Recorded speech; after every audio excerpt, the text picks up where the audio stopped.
আজ আমরা কোনো ভৌতিক গল্প শোনাব না। আজকের গল্প ভূতের নয়, বরং ইতিহাসের। এমন এক ভয়ঙ্কর অতীত যা আজও আমাদের তাড়া করে বেড়ায়। এটি হল ১৯৪৬ সালের ১৬ই আগস্টের কলকাতা, যেদিন শহর পরিণত হয়েছিল রক্তক্ষয়ী দাঙ্গার মঞ্চে। এক বিভীষিকাময় অধ্যায় যা শুধু কলকাতাকেই নয়, সমগ্র ভারতবর্ষের ভবিষ্যৎকে চিরদিনের জন্য পাল্টে দিয়েছিল। ১৯৪৬ সালের আগস্ট মাস। ভারতবর্ষ স্বাধীনতার দ্বারপ্রান্তে, কিন্তু হিন্দু মুসলিম বিভাজনের আগুনে ক্রমশ জ্বলছে।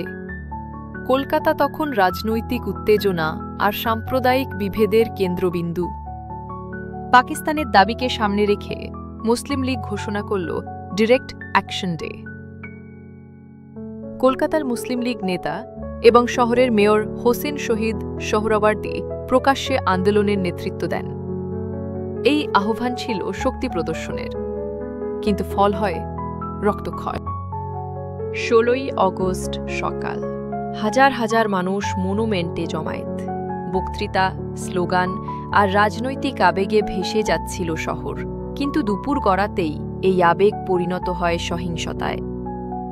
প্রথম রক্তপাত ঘটে মেটিয়া বুরুজের লিচু বাগানে।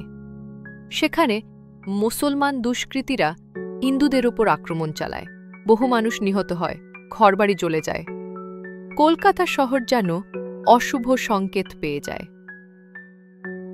এরপর সহিংসতা ছড়িয়ে পড়ে খিদিরপুর, গার্ডেন রিচের বন্দর এলাকায়। শ্রমিক মহল্লাগুলোতে ভয়াবহ হত্যালীলা চলে। নিরীহ মানুষকে টেনে এনে খুন করা হচ্ছিল। ব্যবসায়ী অঞ্চল বাবুবাজারও রেহাই পায়নি। দোকানপাট ভাঙচুর, অগ্নিসংযোগ, গণহত্যা। কলকাতার বাণিজ্যিক হৃদয় তখন ধ্বংসস্তূপে পরিণত হয়। বেলেঘাটায় ঘটে সবচেয়ে ভয়াবহ হত্যালীলার একটি। গোটা মহল্লা পুড়ে ছাই হয়ে যায়। শিয়ালদহ স্টেশন এলাকায় আক্রমণের শিকার হয়েছিল গ্রাম থেকে আসা সাধারণ মানুষ। এন্টালি অঞ্চলে হত্যা চলতে থাকে। দাঙ্গা যেন দিগ্ভ্রান্ত আগুনের মতো শহর জুড়ে ছড়িয়ে পড়ছিল। এই সময় গোপালচন্দ্র মুখোপাধ্যায়, যিনি গোপাল পাথা নামে পরিচিত, প্রতিরোধ গড়ে তোলেন। মুসলিম লীগের আক্রমণের পাল্টা দিতে তিনি যুবকদের সংগঠিত করেন।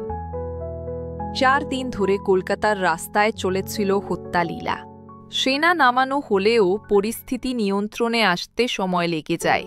ইতিহাসবিদরা বলেন মৃতের সংখ্যা ৪,০০০ থেকে ১০,০০০-এরও বেশি হতে পারে। হাজার হাজার মানুষ গৃহহীন হয়েছিল। নারী শিশুদের উপর নেমে এসেছিল অকথ্য যন্ত্রণা। কলকাতার স্মৃতিতে দাগ কেটে যায় সেই রক্তক্ষয়ী দিনগুলো। কিছু মাস পর নোয়াখালীতে শুরু হয় আরেক অধ্যায়। হিন্দু গ্রামগুলোতে গণহত্যা, অগ্নিসংযোগ আর ধর্মান্তর। শান্তি ফেরাতে মহাত্মা গান্ধী নিজে গ্রাম থেকে গ্রামে হেঁটে বেরিয়েছিলেন। ত্রিপুরা আর কামিল্লা জেলায়ও হিন্দু মুসলিম সংঘর্ষ ছড়িয়ে পড়ে। সমগ্র পূর্ব বাংলা তখন অগ্নিগর্ভ।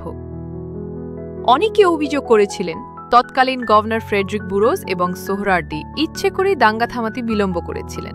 ফলে পরিস্থিতি হাতের বাইরে চলে যায়। ডিরেক্ট অ্যাকশন ডের বিভীষিকা শুধু হাজারো প্রাণহানি ঘটায়নি, ভারতবর্ষকে বিভাজনের পথে ঠেলে দেয়।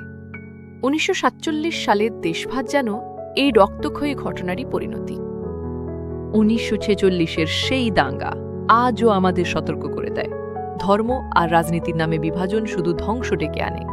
ইতিহাস ভুলে গেলে ভবিষ্যৎকে অন্ধকারেই ঠেলে দেব।